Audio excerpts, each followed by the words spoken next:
Painting for me it's a form of expression, emotion. It's a form of expression of energy, connection with space and people interacting with that space.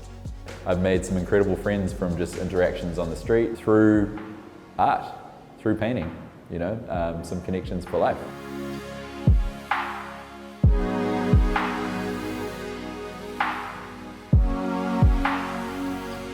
Big murals have a massive impact on cities and in different urban environments. So people become connected to a space and they create their own meaning and their own narrative for the artwork, and it becomes theirs. So generally when I paint a mural, after I paint it, it doesn't belong to me. It's still my artwork, but I'm putting it into a space where I'm giving it to the city and it takes on its own life, and whatever happens to it after that is awesome.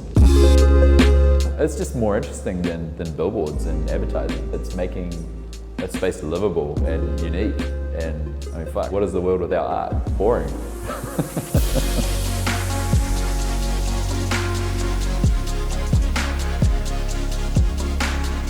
This mural covers a few different concepts. Our place within nature, so man's place within nature as a part of nature rather than separate from nature.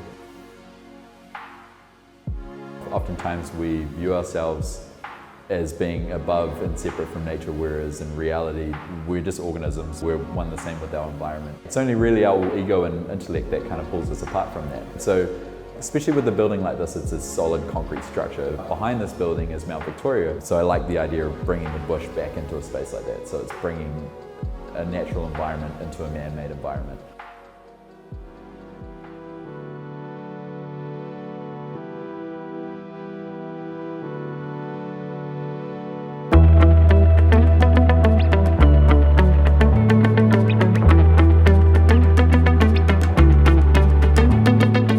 Painting something that has room to breathe and to be influenced from its environment. Yeah, there's items that are kind of worked into some of the figures that are on this building. One of them relates to the history of this exact site. This was like old graphers and painters and skaters and stuff that occupied the space where this apartment building now is. I guess it's just a bit of a nod to the history of the space.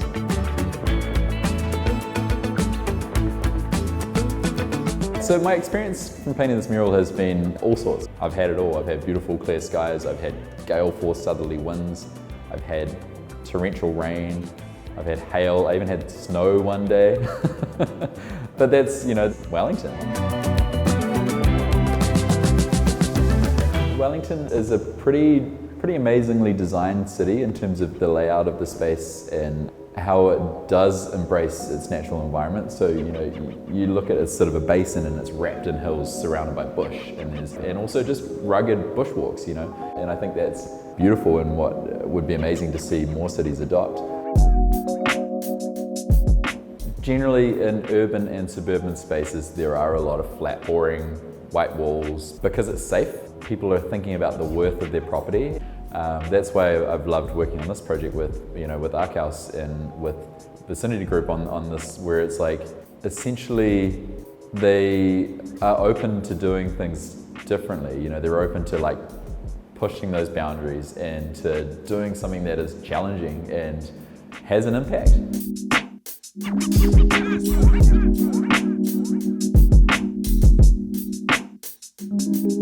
I think spaces are changing and people are becoming more open to doing interesting things with surfaces rather than just a plain old blank wall.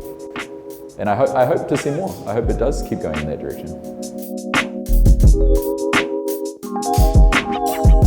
I mean, people will make their own interpretations of the work, but it's been awesome to see how well received it's been for something that is essentially, quite personal. But I guess that's public art. It's personal to everybody, Everybody has their own story that they attach to it, and that's beautiful.